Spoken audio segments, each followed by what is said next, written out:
Two things. Nobody puts baby in a corner, and Jennifer Grey ruined her career, ruined her face, took away everything. When Dirty Dancing hit theaters in 1987, it wasn't just another romantic drama. It became a cultural phenomenon. Audiences were swept away by the sizzling chemistry between Jennifer Grey and Patrick Swayze, and the film's legacy has endured for decades. Behind the iconic lifts, sultry dance scenes, and unforgettable soundtrack, however, a more complex and emotional story was unfolding, one that few knew at the time. Jennifer Grey, the breakout star who played Baby, was harboring a private truth during filming.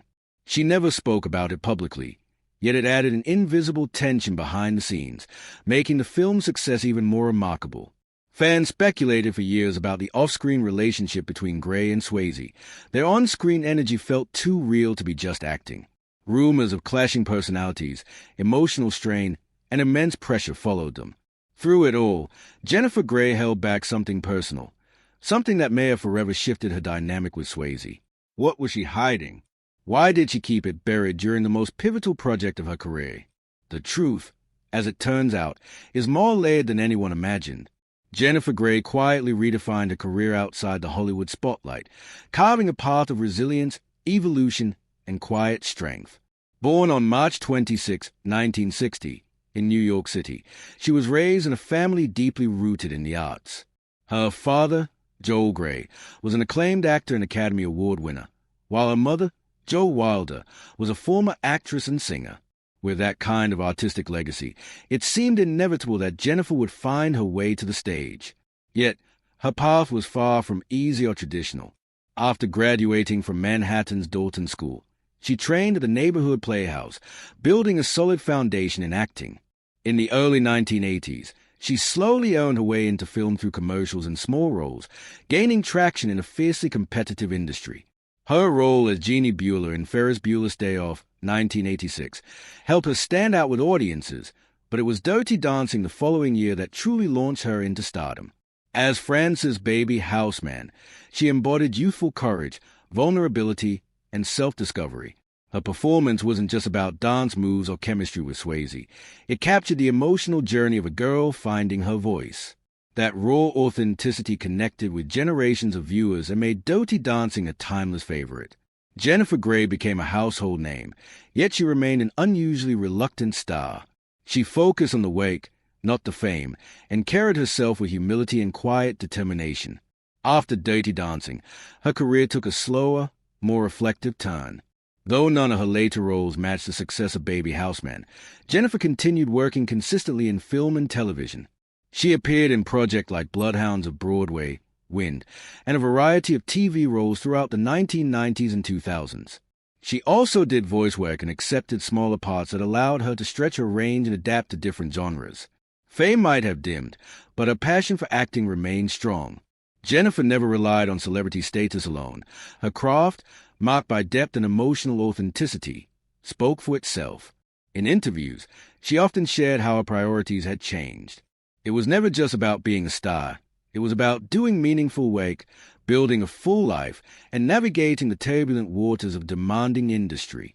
One of the most publicly scrutinized and deeply personal chapters of her career came in the early 1990s, when she underwent rhinoplasty. What followed was an unexpected and painful shift in her public image and professional opportunities.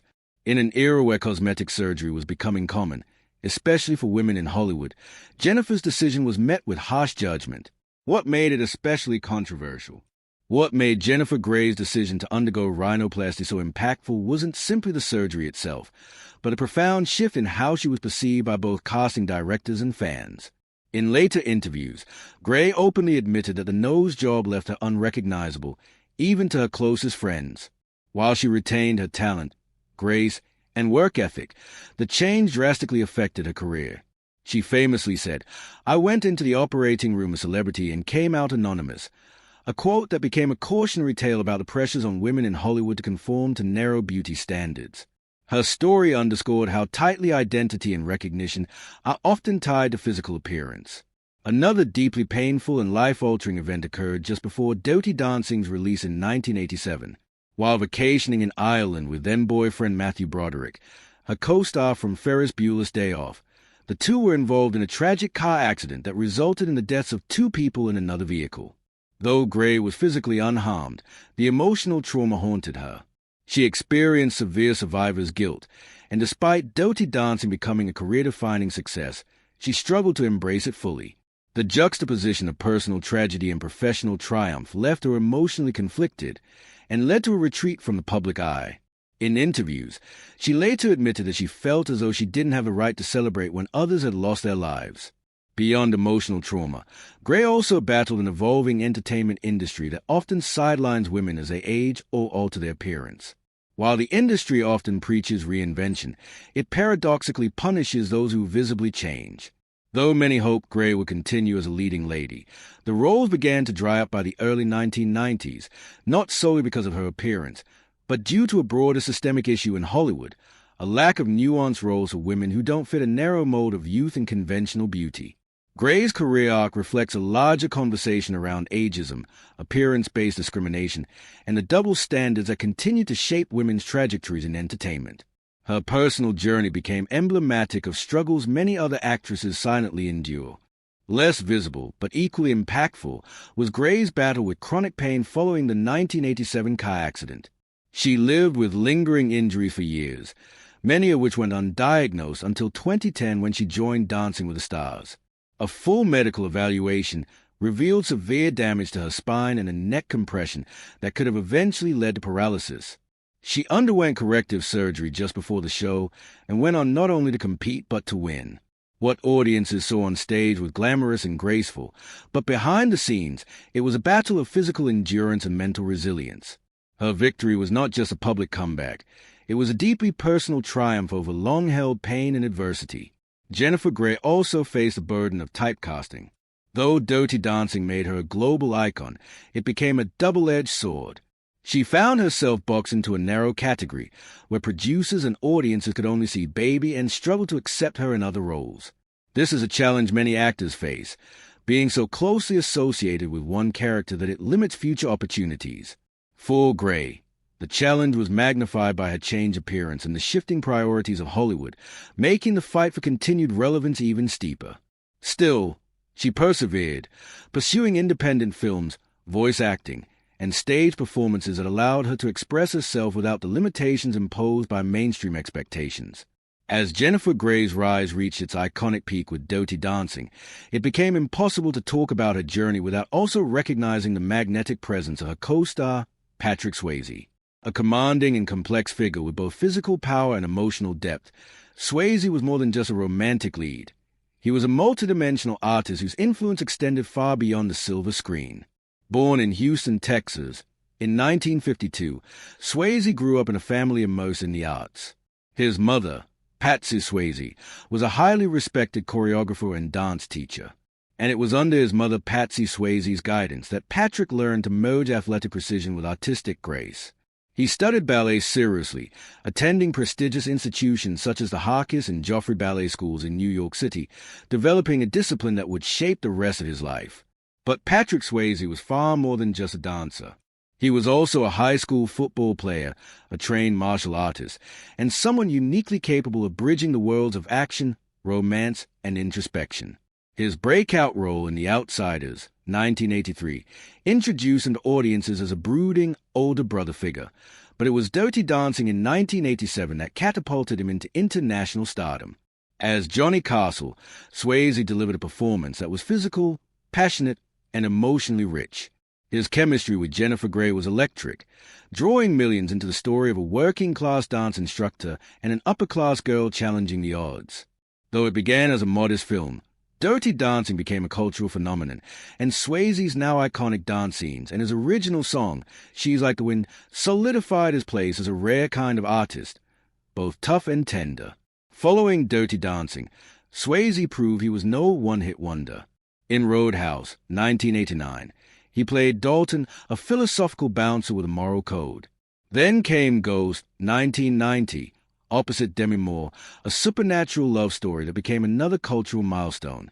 Swayze's portrayal of a man who continues to love and protect from beyond the grave captivated audiences worldwide. The now legendary pottery scene set to Unchained Melody became one of cinema's most iconic moments, showcasing Swayze's ability to bring both strength and vulnerability to his roles. He continued to challenge himself in Point Break, 1991, where he played Boddy, a surfing, thrill-seeking bank robber who was as reflective as he was dangerous. He brought a zen-like depth to the role, turning a potential villain into a strangely charismatic figure. The film also allowed Swayze to showcase his athleticism, performing many of his own stunts, including skydiving. In City of Joy, 1992, he stepped into a deeply dramatic role as a disillusioned American surgeon in India, further proving his commitment to emotionally layered storytelling, even if it meant stepping away from the commercial spotlight. Yet behind this impressive portfolio lay a man shaped by both childhood trauma and relentless professional pressure. Patrick's relationship with his mother, though pivotal to his development, was marked by emotional pain. His wife, Lisa Nemi, later revealed that Patsy Swayze had been physically abusive during his childhood. Though she helped mold his artistic path, the harsh discipline inflicted deep psychological scars. It wasn't until his father intervened on Patrick's 18th birthday that the abuse reportedly ended, but the emotional damage lingered. This early trauma likely fed into Patrick's lifelong struggle with vulnerability and identity. While the world saw him as a masculine heartthrob and graceful dancer, he yearned to be recognized as a serious artist. The tension between public perception and personal aspiration often left him feeling unseen, despite his widespread fame. That internal conflict was further strained by the physical demands of his career. Known for pushing himself to the edge, dancing through injuries and performing dangerous stunts, Patrick's drive came with a steep personal cost. During difficult periods, particularly after Lisa suffered a miscarriage, Swayze turned to alcohol to cope with his grief and emotional turmoil. His drinking intensified during the filming of Fatherhood, and although he sought help through rehab and experienced stretches of sobriety, the struggle was ongoing. By the mid to late 1990s, his career momentum began to wane. Hollywood was changing, and while Swayze still had immense talent, he found it increasingly difficult to land roles that matched the critical and commercial success of his earlier work. There were whispers in the industry that his career was declining, not due to a lack of skill, but because the system had shifted and no longer knew how to play someone like him, a complex, soulful man who didn't fit neatly into the conventional molds of stardom. Yet despite professional and personal challenges, Patrick Swayze continued to fight, with grace, grit, and a heart that never stopped seeking purpose, love, and truth. Perhaps it wasn't a lack of talent that slowed Patrick Swayze's career in the later years, but rather the weight of personal challenges and the immense pressure to live up to the heights of his earlier successes. These internal battles may have quietly eroded his confidence and well-being. Central to this story is a complex relationship between Jennifer Grey and Patrick Swayze, a dynamic that holds a unique place in Hollywood history. When they starred together in Dirty Dancing, 1987, they became instant icons. The film's success wasn't just about choreography or a memorable soundtrack. It was a chemistry between Grey and Swayze that made it a cultural phenomenon. However, behind the scenes, their relationship was far more nuanced than the romantic magic audiences witnessed on screen. Grey and Swayze each brought distinct personalities to the set. She played the shy and thoughtful Francis Baby Houseman, while he embodied the rebellious, passionate Johnny Castle. While their connection on screen seemed effortless, those involved in production have revealed that their dynamic off-screen was anything but smooth at first. The pair had a rocky start, often clashing during filming. Swayze, known for his perfectionism and intensity, could be a demanding presence. Grey later admitted in interviews that he wasn't particularly warm toward her in the beginning, which made an already grueling and physically demanding shoot even harder for her emotionally. Despite those early difficulties, the tension eventually gave way to a professional and unexpectedly personal bond. In her memoir, Grey shared how Swayze's strong personality frequently pushed her to go further as a performer. He challenged her, not to be cruel, but because he demanded excellence from himself and those around him. While at the time she found it frustrating and emotionally exhausting, she later acknowledged that his high standards brought out the best in her. Swayze's relentless dedication to his craft often translated into a serious intensity on set, and while it sometimes strained their rapport, it also forged a deeper respect between them. Swayze, too, was dealing with his own internal battles, many rooted in childhood trauma and the pressures of his image in Hollywood. He was deeply devoted to his work and often held strong opinions about how things should be done, which sometimes made him a difficult collaborator. But despite those differences, both actors were professionals who set aside personal tension for the good of the film. Over time, they developed a working relationship built on mutual respect. It may not have been the carefree, warm friendship fans imagined, but it was real and layered. What makes their connection even more compelling is how it extended beyond the film.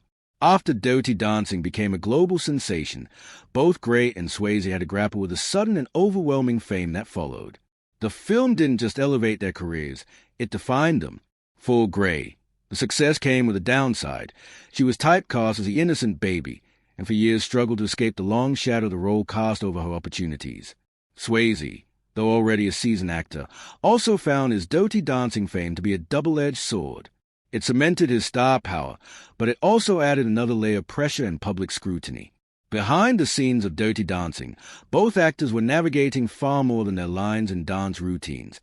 They were confronting insecurities, conflicting work styles, and the looming weight of a movie that would go on to define a generation.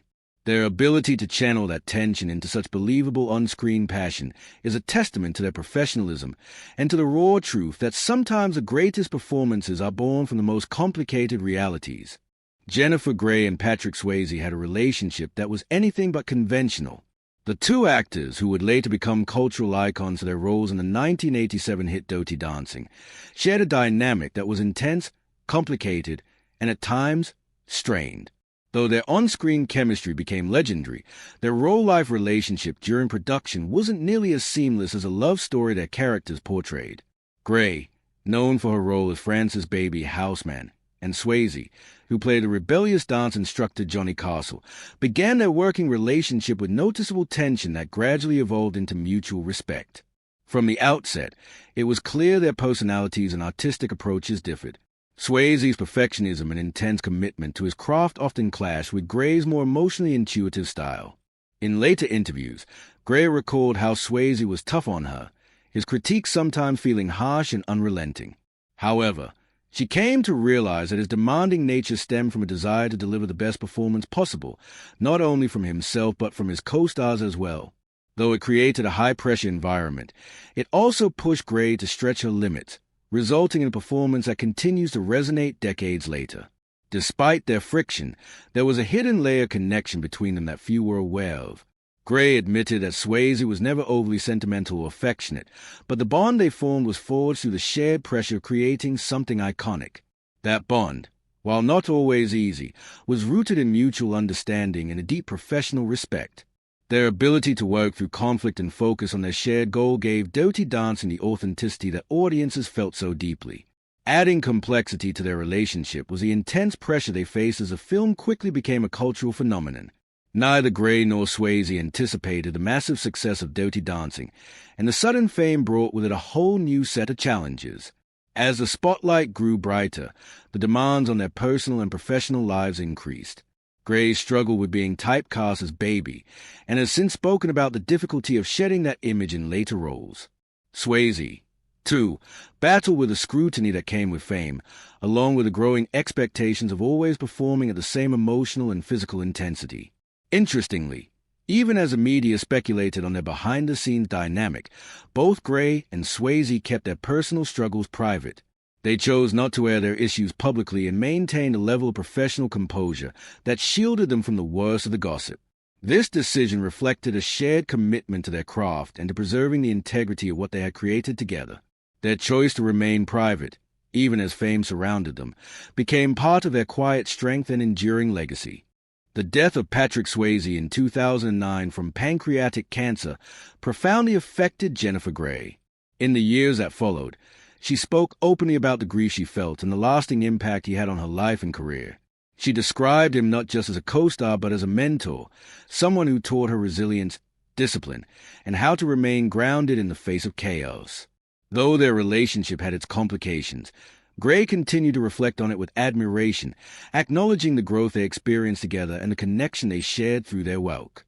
Even now, Jennifer Grey remembers Patrick Swayze with fondness and respect. In interviews and on social media, she honors his legacy, not only as a man who helped bring Dirty Dancing to life, but as someone who challenged her to rise above her fears. Their time together, while often fraught with tension, created something timeless.